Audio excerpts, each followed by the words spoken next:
ধর্মীয় উপাসনালয়ে কেউ হামলা করলে দোষী কোন ধর্মের অনুসারী তা দেখবে না সরকার। দায়ী ব্যক্তিকে আইনের আওতায় এনে শাস্তি নিশ্চিত করা হবে বলে জানিয়েছেন ধর্ম উপদেষ্টা। এদিকে বর্তমান পরিস্থিতিতে ধর্মীয় সম্প্রীতি বজায় রাখতে আন্তঃধর্মীয় সংলাপের তাগিদ দিয়েছেন ধর্মীয় নেতারা। আরও জানাচ্ছেন তানিয়া রহমান।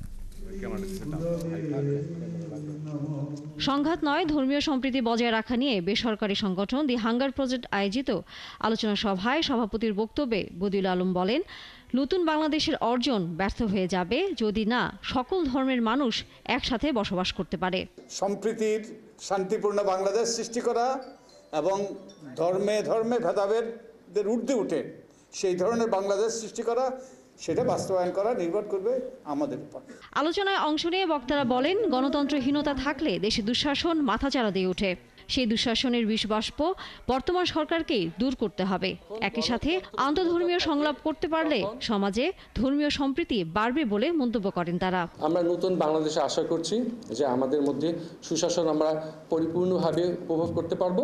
আমরা সকলেই মানুষ, আমরা কিন্তু এখানে আমরা যারা বাংলাদেশে আছি আমরা কিন্তু এক জাতি।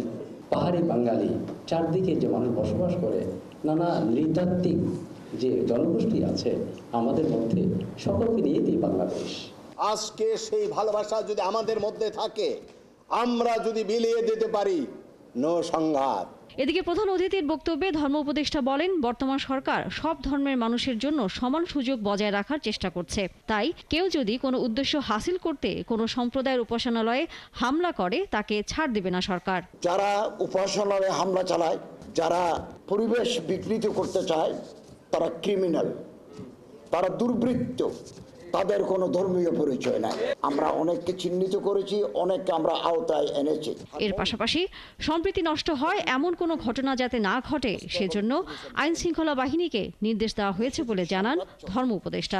সম্প্রীতির আবহ যদি তৈরি না হয়। তানিয়া রহমান, ৭১, ঢাকা।